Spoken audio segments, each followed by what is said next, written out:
بسم اللہ الرحمن الرحیم۔ ہدایہ جلد ثانی کا سبق نمبر 55 صفحہ نمبر 376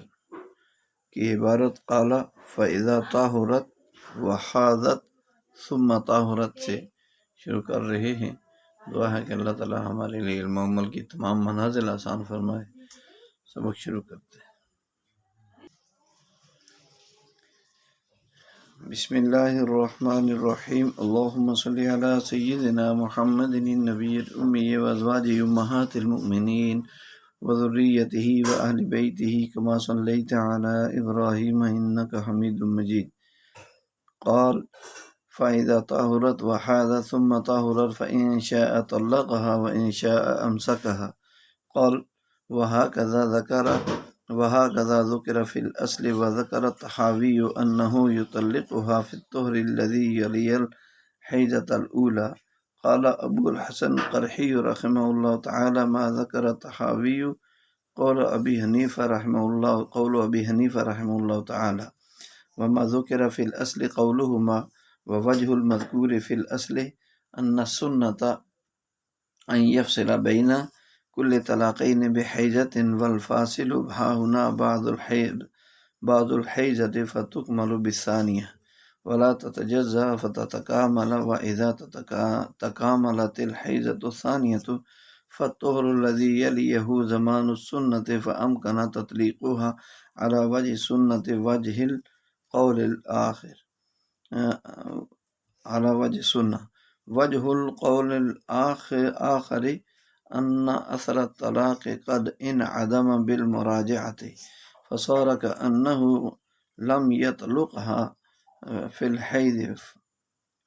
فيسن تطليقها في الطهر الذي يليه۔ ومن قال لامرأته وهي من ذوات الحيض وقد دخل بها أنت طالق ثلاثا للسنة ولا نية له فهي طالق عند كل طهر تطليقة،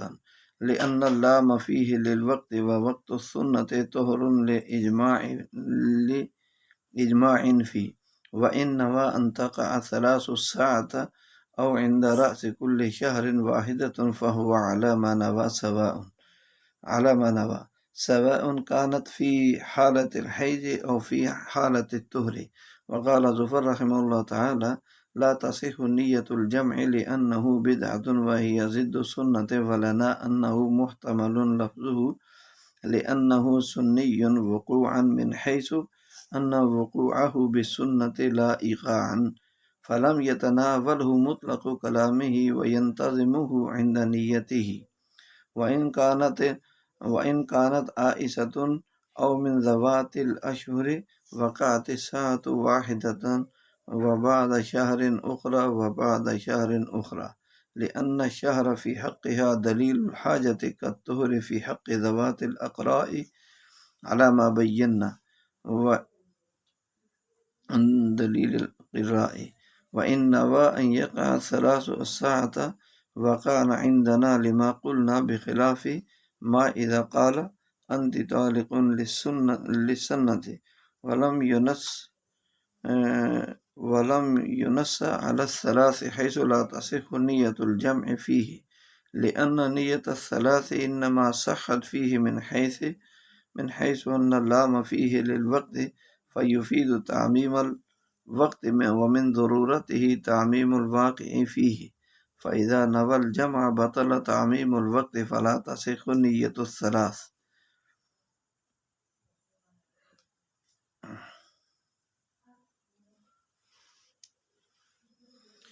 یہاں سے فرماتے ہیں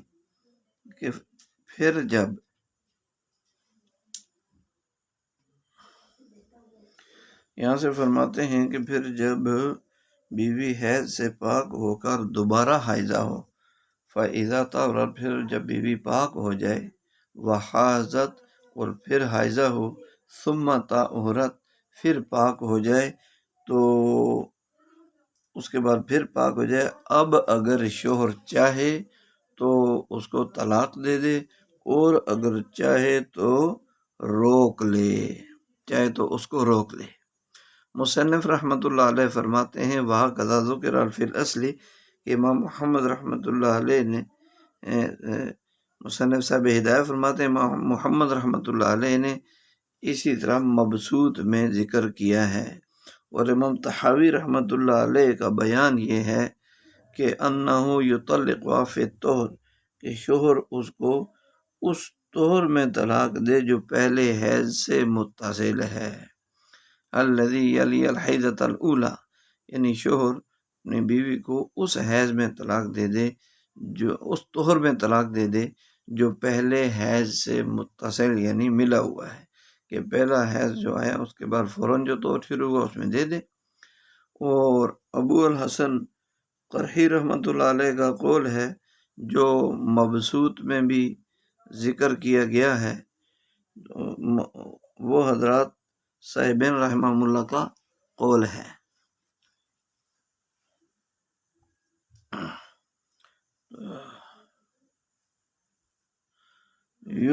وہ جو ہے امام طحاوی کا بیان کردہ قول وہ امام ابو حنیفہ رحمۃ اللہ علیہ کا قول ہے۔ امام ابو الحسن قرخی فرماتے ہیں کہ امام طحاوی رحمۃ اللہ علیہ کا جو قول ہے وہ امام ابو حنیفہ رحمۃ اللہ علیہ کا قول ہے۔ وما ذکر فی الاصل یعنی فی مبسوط، اور جو مبسوط میں ذکر کیا گیا ہے وہ صاحبین کا قول ہے۔ ووجہ المذکور،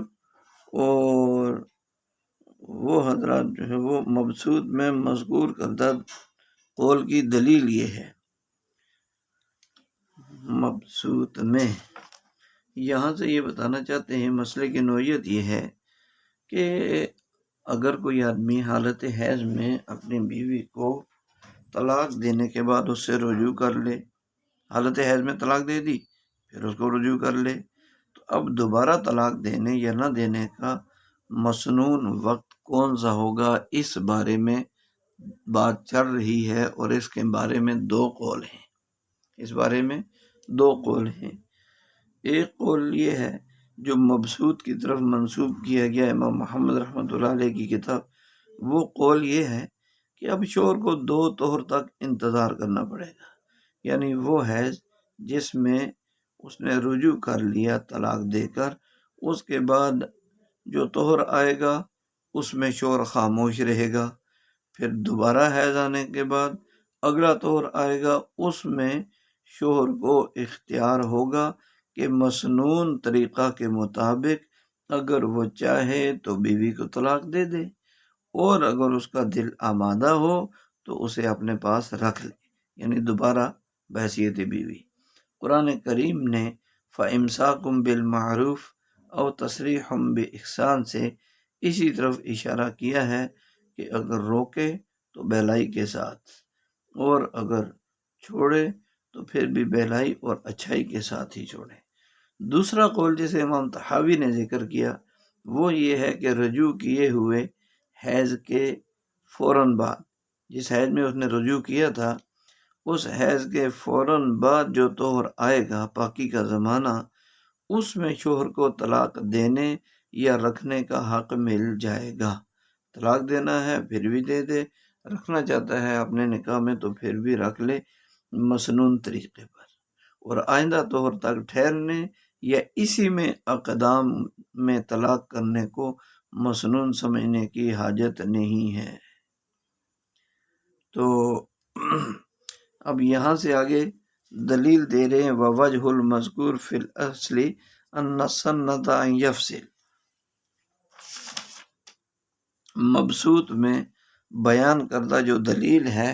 وہ یہ ہے کہ ہر 2 طہر کے درمیان ایک حیض کا فاصلہ رکھنا وہ سنت ہے، یعنی ہر 2 طلاق کے ان یفصل بین کل طلاقین بحیضۃ کاملۃ، کہ مذکور جو ہے کہ ہر 2 طلاق کے درمیان ایک حیض کا فاصلہ رکھنا سنت ہے۔ والفاصل ہا ہونا بعض الحیض، اور یہاں کچھ ہی حیض فاصل بن رہا ہے، کیونکہ کچھ تو اس میں ہوگی نا طلاق، تو اس لیے جو کچھ حیض کا لأن الطلاق وقع فی الحیض، اس لیے کہ طلاق حیض میں دے چکا ہے تو کچھ دن تو حیض کے گزر کے باقی کچھ بچ کے تو لہذا کیا ہو جائے گا والفاصل ہاؤنا بعض الحیضہ، یہاں کامل حیض نہیں بلکہ حیض کے کچھ ایام جو ہے وہ فاصل بن رہے ہیں، لہذا ان ایام کی کمی فتکمل بالثانیہ، تو اس لیے دوسرے حیض کے ساتھ اس کی تکمیل کر دی جائے گی جو پہلے حیض میں کمی رہی۔ ولا تتجزا، اور کیا ہوگا کہ ولا تتجزا فتتکامل، اور تجزی نہیں کی جائے گی، حیض متجزی نہیں ہوتا، حیض متجزی نہیں ہوتا، تو تتجزا کا مطلب ہے کہ تجزی نہیں ہوتا، یعنی ٹکڑے ٹکڑے نہیں ہوتا کہ کچھ آج ہو گیا کچھ دنوں کے بعد ہو گیا کچھ دنوں کے بعد، نہیں، وہ متجزی یعنی ٹکڑے ٹکڑے نہیں ہوتا۔ فتتکامل، تو لہذا کیا ہو جائے گا اسے مکمل ہی کیا جائے گا۔ وَإِذَا تکاملت الحیضۃ الثانیہ، جب دوسرا حیض کامل ہو گیا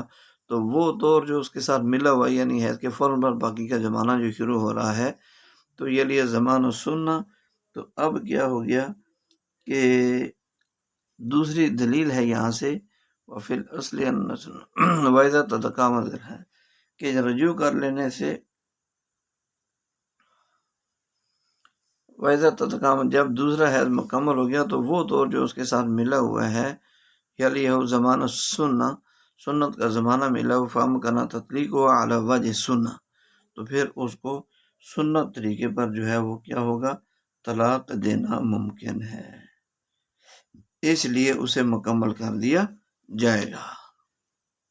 فہم کرنا تطلیق علی سنت طریقے پر اس کو طلاق دینا ممکن ہے۔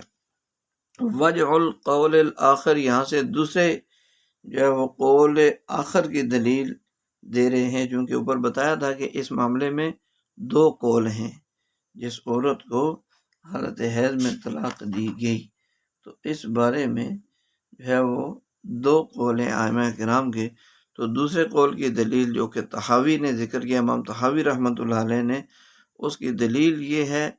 کہ ان اثر طلاق کا ان عدم بالمراجعہ، کہ رجوع کر لینے سے طلاق کا اثر ختم ہو گیا، طلاق کا اثر ختم ہو چکا ہے رجوع کر لینے کی وجہ سے، فصار کأنہ لم یطلقها،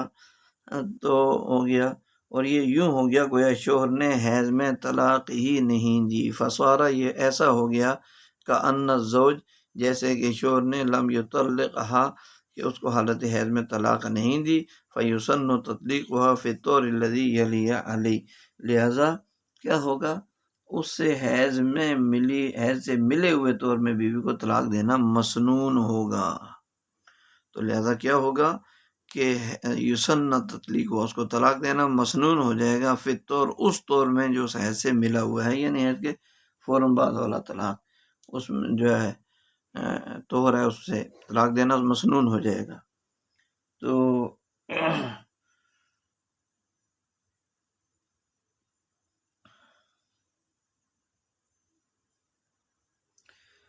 امام طحاوی کا بیان کردہ قول کا مستدل اور معید ہے وہ حدیث کہ جس میں مضمون حدیث کا فَلْيُرَاجِعْهَا ثُمَّ لَيُطَلِّقْهَا طَاهِرًا أَوْ حَامِلًا وَفِي رِوَايَةٍ ثُمَّ لِيُطَلِّقْهَا إِذَا طَهُرَتْ، کہ امام طحاوی کے بیان کردہ قول کا معید ہے یہ کہ حدیث کے مضامین اور فقہاء کرام کے بیانات کے اختلاف کی وجہ سے صاحب ہدایہ نے دونوں قولوں کی عقلی دلیل نقل کرنے پر اکتفا کیا اور حدیث سے کوئی تعارض نہیں ہوتا۔ البتہ امام کرخی نے امام طحاوی کے بیان کردہ قول کو امام اعظم ابو حنیفہ رحمۃ اللہ علیہ کا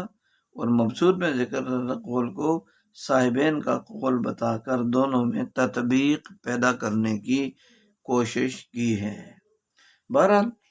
ہر صورت میں مبسوط میں بیان کردہ قول کی توجہ یہ ہے کہ ہر دو طلاق کے درمیان ایک کامل حیض کا فاصلہ رکھنا مسنون ہے،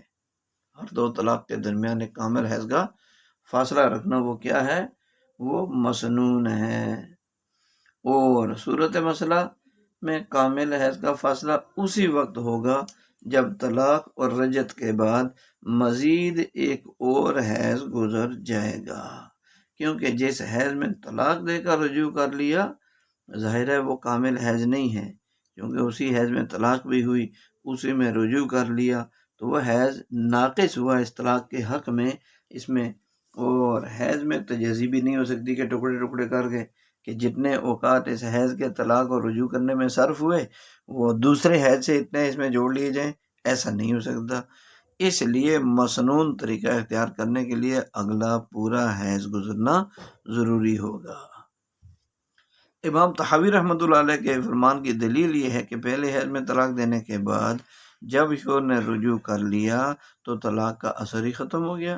اور وہ حیض طلاق وغیرہ سے بالکل خالی ہو گیا۔ اس لیے مسنون طریقہ اختیار کرنے کے لیے اسی حیض کا گزرنا کافی ہوگا، اور اس کے بعد آنے والے طہر میں جو کچھ شوہر کرے گا وہ مسنون وقت میں ہی واقع ہوگا، وہ مسنون وقت میں ہی واقع ہوگا۔ ومن قال لامرأته سے یہ بتانا چاہتے ہیں کہ جس آدمی نے کہا اپنی بیوی سے، حالانکہ اس کی بیوی حائضہ عورتوں میں سے ہے، اپنی حائضہ بیوی سے کہا اور وقت دخل بیا اور وہ دخول بھی کر چکا ہے، یعنی جس آدمی نے اپنی حائضہ اور مدخول بیا اس کو کہتے ہیں جس کے ساتھ دخول یعنی صحبت ہو چکی ہو، تو حائضہ مدخول بیا بیوی سے انتی طالق لسن یہ کہا لسنت، تو کہ اور اس کی کوئی نیت نہیں تھی، ولا نیت لہ اور اس کی کوئی نیت نہیں تھی، فہی طالق عند کل طہر تطلیقۃ، تو وہ بیوی ہر طہر کے وقت ایک طلاق سے مطلقہ ہو جائے گی۔ لأن اللام فیہ للوقت، اس لیے کہ للسنہ کے اندر جو لفظ للسنہ ہے اس میں جو لام ہے یہ وقت کے لیے ہے، لام وقت کو بیان کرنے کے لیے ہے۔ ووقت السنہ طہر لإجماع فی اور لا جماع فی، ووقت السنت طہر لا جماع فی، اور وقت مسنون وقت طلاق کا وہ تو وہ وقت ہے، وہ طہر ہے جس میں جماع نہ پایا گیا ہو۔ مسنون وقت طلاق کا وہ طور ہے جو جماع سے کیا ہو، لا جماع فی، اس میں جماع نہ ہوا یعنی جماع سے خالی ہو۔ وَإِن نَوَى أَن تَقَعَ الثَّلَاثُ السَّاعَةَ،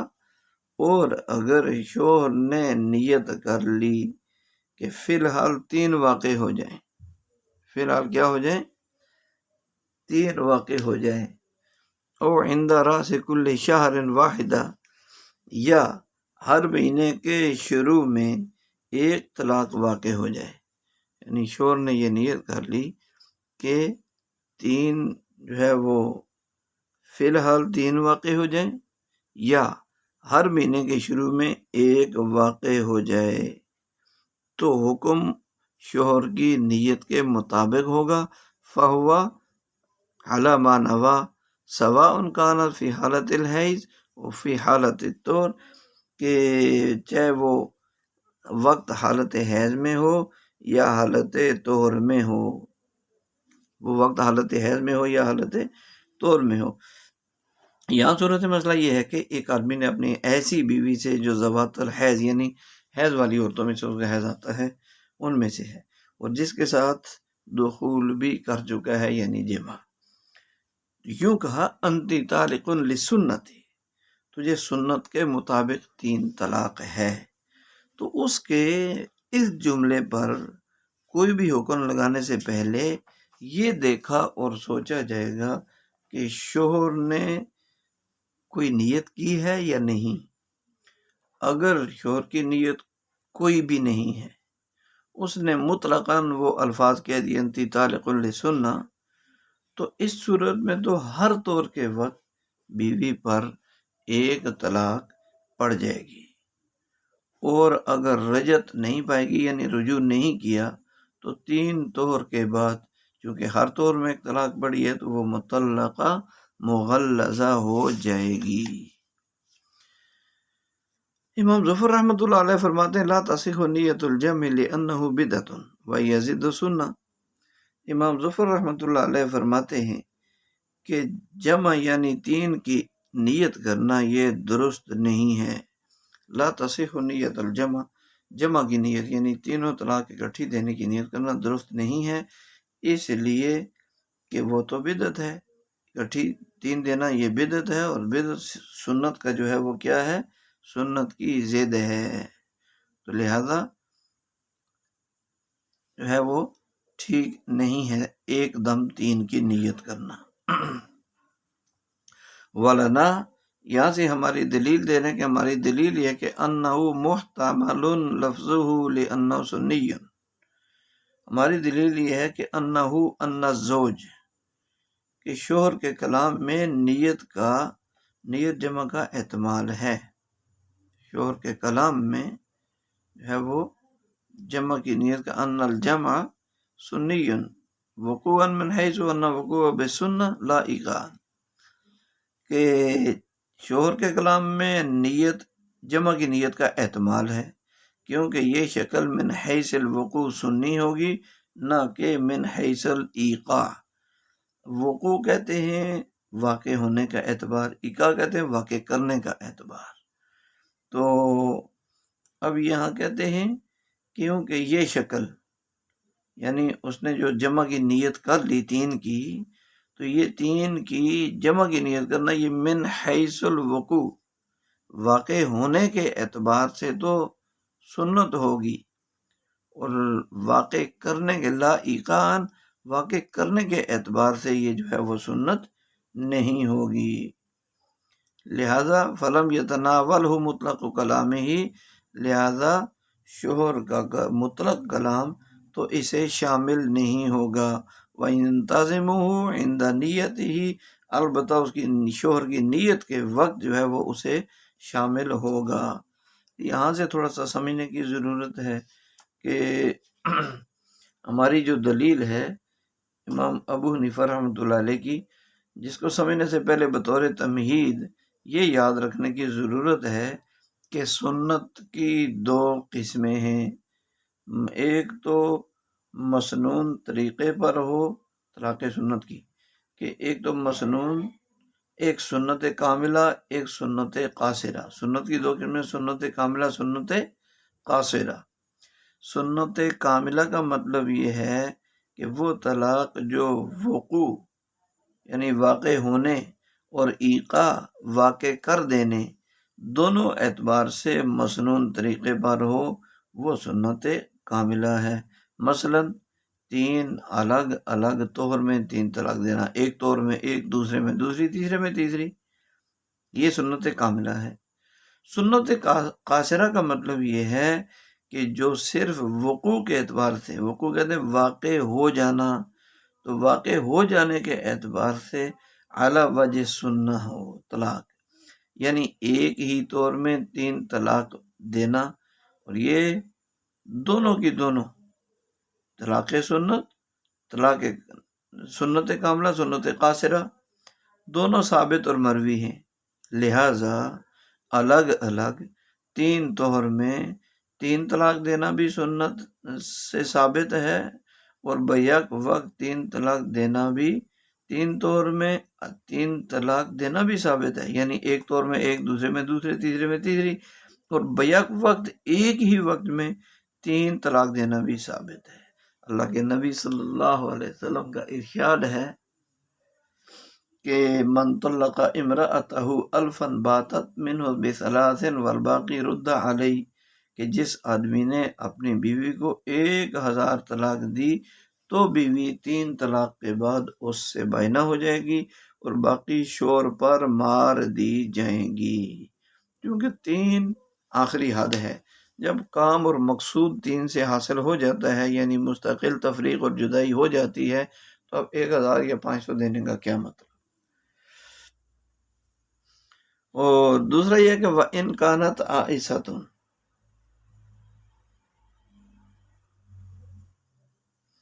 اور دوسری بات یہ بھی ہے اسی میں کہ بہت سے لفظ مختلف معنی کا احتمال رکھتے ہیں، اور بوقت ضرورت اور حسب حاجت معنی میں سے کوئی بھی معنی مراد لیا جا سکتا ہے۔ اب دلیل کا خلاصہ، امام صاحب کی دلیل کا خلاصہ یہ ہوا، حناف کی دلیل کا، کہ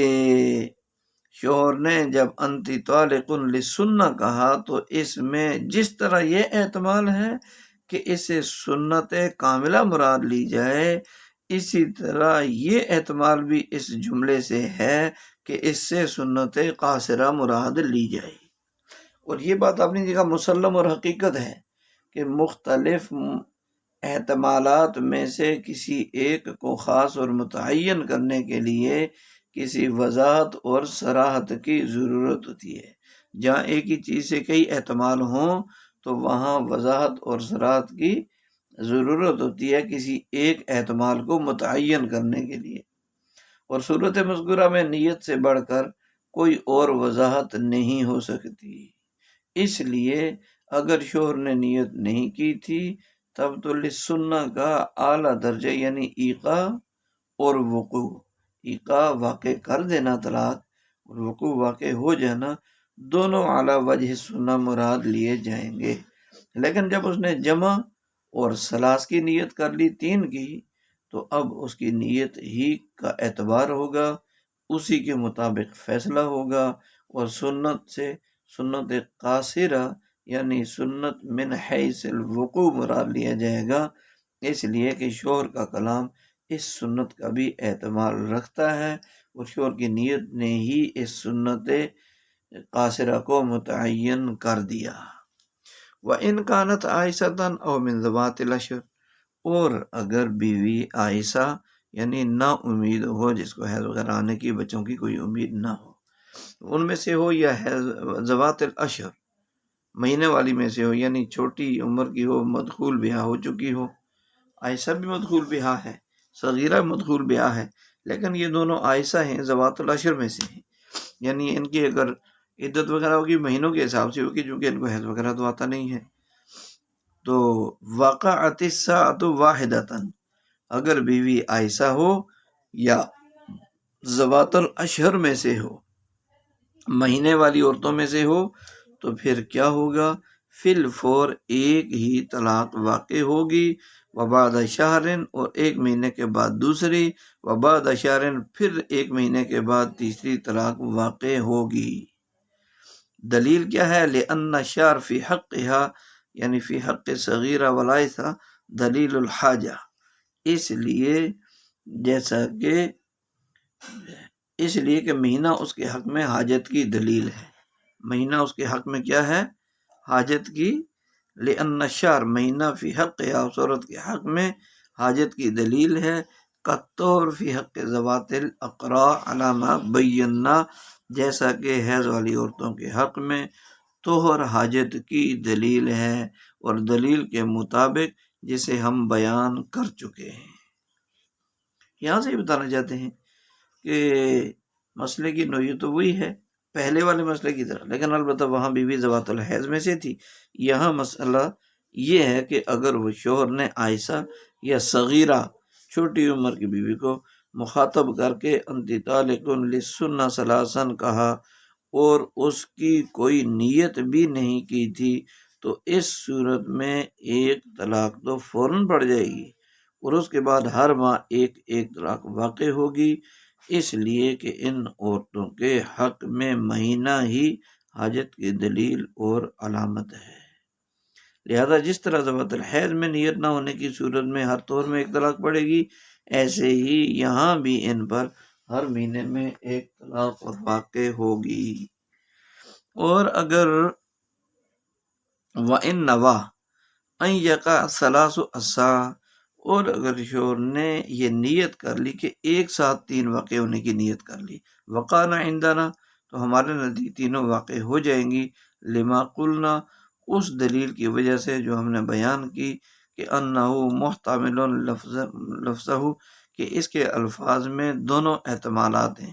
سنت کاملہ کا بھی احتمال ہے، سنت قاصرہ کا بھی احتمال ہے، بخلاف ما اذا قال انتی طالق للسنہ، برخلاف اس صورت کے کہ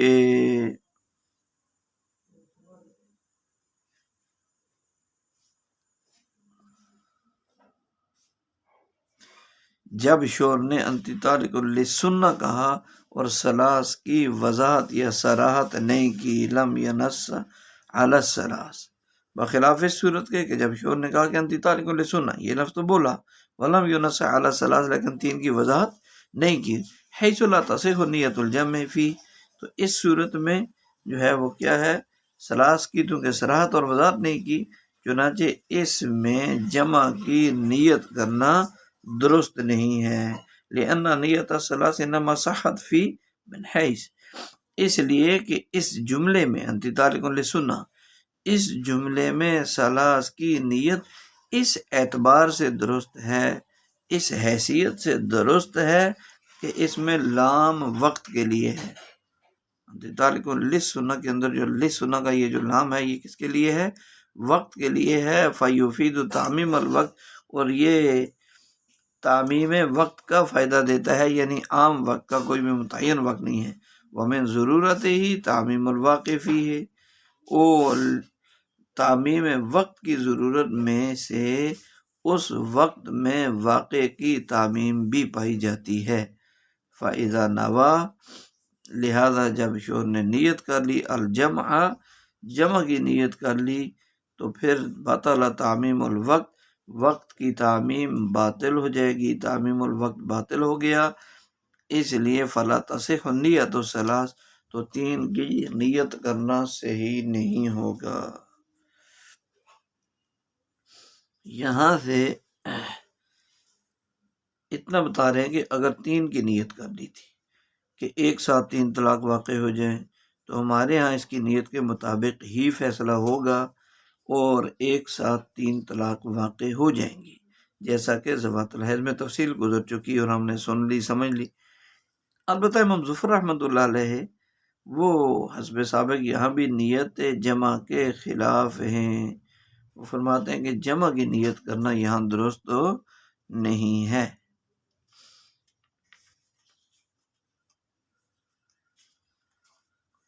بخلاف ما اذا قال سے یہ بتانا چاہتے ہیں، بخلاف ما اذا قال انتی طالق للسنہ، یہاں سے یہ بتانا مقصود ہے کہ اگر شوہر نے انتی طالق للسنہ کا جملہ کہا اور ثلاثاً کی وضاحت یا صراحت نہیں کی، تو اس صورت میں جمع یعنی تین کی نیت کرنا درست نہیں ہے،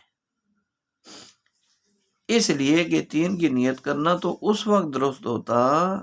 جب للسنہ کے لام کو وقت کے لیے مانا جاتا، اور چونکہ طلاق سنت کا وقت متعدد ہے، ایک سے زیادہ ہے، اس لیے لام تعمیم، لام جو ہے یہ للسنہ کی شروع میں لام، یہ تعمیم وقت کا فائدہ دیتا ہے، وقت کی عمومیت کا، عام ہونے کا، اور تعمیم وقت ظرف کی حیثیت رکھتا ہے، اس لیے جو کچھ اس وقت میں واقع ہوگا اس کی حیثیت مظروف کی ہوگی، اور ضابطہ یہ ہے کہ ظرف کے تکرار سے مظروف میں بھی، یعنی مظروف اس کو کہتے ہیں جو ظرف میں ڈالا جائے، تو مظروف میں بھی تکرار ہوتا ہے۔ اب جب شوہر تین طلاق کو جمع کرنے کی نیت کرے گا تو وقت اور تعمیم جو مستفاد ہوئی تھی وہ باطل ہو جائے گی، اور تعمیم کے بجائے تخصیص